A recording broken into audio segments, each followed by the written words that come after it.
Vous êtes salarié ou vous travaillez à votre propre compte. Vous aspirez à la liberté financière. Malgré votre salaire ou vos entrées d'argent, vous vous retrouvez toujours fauché avant la fin du mois. Vous décidez alors de trouver des moyens de gagner plus d'argent. Mais vous vous rendez vite compte que plus vous gagnez de l'argent, autant vous en manquez. Eh bien, permettez-moi de vous dire ceci. Si vous ne maîtrisez pas vos dépenses, vous continuerez toujours à manquer d'argent. Car le fait de gagner plus d'argent ne vous met pas à l'abri du manque. Alors, que faire? Tout d'abord, pour ceux qui ne me connaissent pas, je suis Abel Maounan, jeune entrepreneur, passionné des technologies de l'information et de la communication. Alors, dans cette vidéo, je vais vous parler de 4 choses à faire pour ne plus manquer d'argent. Alors, restez jusqu'à la fin de cette vidéo parce que je vous réserve le meilleur pour la fin. N'hésitez pas à mettre un pouce bleu et à partager avec vos amis, votre entourage. Ça aidera au référencement de la vidéo et ça fera avancer la chaîne. Et si vous n'êtes pas encore abonné à la chaîne, abonnez-vous et activez la cloche de notification pour ne manquer aucune de nos vidéos. En 4e position, vous devez connaître vos charges mensuelles. Il est très important de connaître vos charges, de maîtriser vos charges, de savoir de combien vous avez besoin chaque mois pour vivre. Vos déplacements, votre alimentation, tout ce dont vous avez besoin pour vivre en un mois, vous devez le maîtriser. C'est très très important. Donc si vous ne le savez pas, commencez déjà dès maintenant, prenez un papier, commencez à noter tout ce que vous faites comme dépenses au cours du mois. C'est très très important de savoir où va votre argent ou comment vous dépensez votre argent. Maîtrisez vos charges. Je ne vous en dirai pas plus dans cette vidéo, mais sachez que vous devez maîtriser vos charges. Numéro 3, avoir la notion des actifs et des passifs. C'est quoi un actif? Un actif, c'est ce qui vous rapporte de l'argent, alors qu'un passif, c'est ce qui vous prend de l'argent, ce qui vous fait dépenser est un passif. Exemple, votre poste téléviseur à la maison, c'est un passif. Mais si vous n'avez pas cette notion, si vous ne maîtrisez pas les actifs et les passifs, vous passerez votre temps à dépenser dans les passifs, alors que les passifs ne vous permettront pas de gagner de l'argent. Vous devez apprendre à gérer vos passifs. Dépensez pour des choses qui vous rapportent. Dépensez pour des choses qui vont vous rapporter de l'argent. J'ai passé plusieurs années sans maîtriser cet aspect. J'avais déjà une entreprise, je travaillais, je gagnais assez d'argent, mais je ne maîtrisais pas les actifs et les passifs. Et donc, je manquais toujours d'argent. J'en gagnais, mais je manquais toujours d'argent de temps en temps. Un jour, j'en avais marre, j'ai décidé de faire des recherches. Comment avoir plus d'argent? Malgré que j'avais fait des recherches dans ce domaine, je ne comprenais pas encore tout. Jusqu'à ce que je ne décide de lire un livre que j'avais déjà acheté depuis et je ne l'avais pas lu. Et j'ai compris ce que c'est les actifs et les passifs. Donc, n'investissez pas dans les passifs. Investissez plus dans les actifs. Parce que les actifs vont vous rapporter de l'argent. Lorsque vous gagnez de l'argent, ne pensez pas tout de suite comment dépenser cet argent, mais pensez comment fructifier cet argent. Si vous prenez votre argent pour l'acheter un poste téléviseur, vous prenez votre argent pour l'acheter un réfrigérateur pour le mettre chez vous à la maison, vous avez investi dans un passif.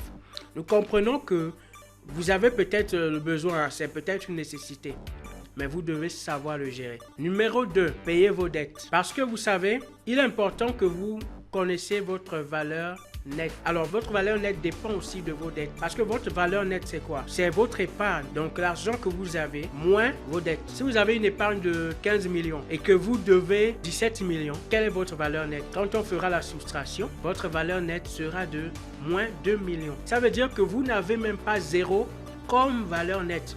Vous êtes en dessous de zéro. Et c'est très dangereux. Si vous voulez atteindre la liberté financière, commencez par payer vos dettes. Payez vos dettes.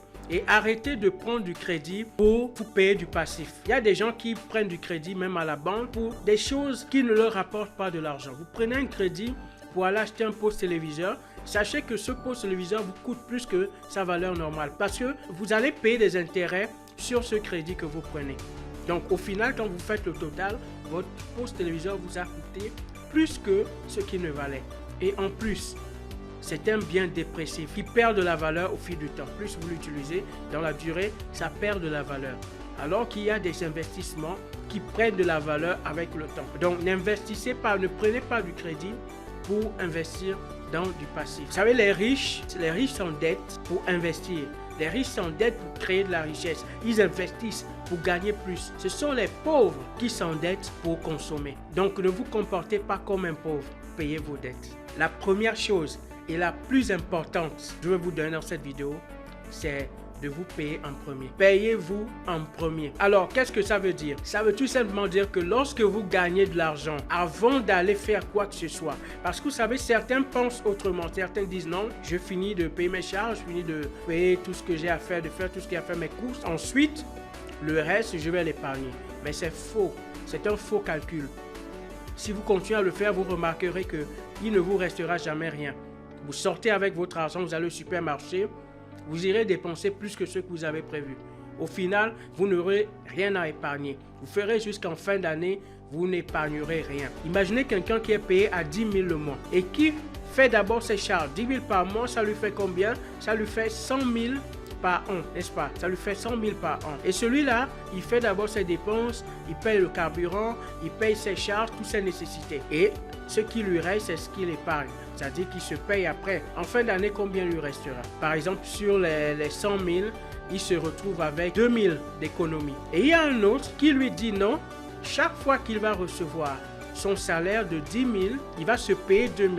Voyez-vous, il se paye 2 000 chaque fin du mois lorsqu'il retire ses 10 000 de salaire. Il lui reste 8 000. Vous verrez que automatiquement son cerveau s'adapte aux 8 000 qu'il a. Il va gérer ses charges, ses dépenses par rapport aux 8 000. Il va ajuster ses charges. Et en fin d'année, combien il aura? Puisqu'il s'est payé 2 000 par mois.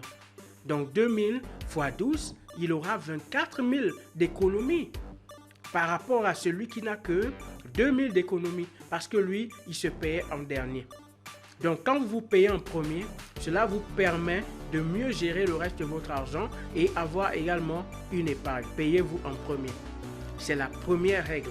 Lorsque vous gagnez de l'argent, que ce soit un salaire ou de vos activités personnelles, payez-vous en premier. Vous pouvez vous décider d'épargner un pourcentage. Je ne vais pas vous dire ici dans cette vidéo, non, épargnez 10% ou 5% ou 20%. Mais décidez vous-même qu'à chaque fois que vous gagnez un montant, vous allez épargner ou bien vous allez vous payer 20% de ce montant. Vous payez 20% ou 10%, ça dépend de vous. Vous pouvez vous dire chaque fois que vous gagnez de l'argent, peu importe le montant, vous allez vous payer 20% de ce montant. Donc les 20%, vous les mettez de côté. Vous ne les laissez pas forcément à la maison. Non, vous ne les laissez pas à la maison. Vous les mettez dans un compte. C'est-à-dire que vous vous payez. Et si vous le faites à chaque fois, vous verrez que vous ne manquerez plus d'argent. Maintenant, voici à la fin, j'ai un bonus pour vous.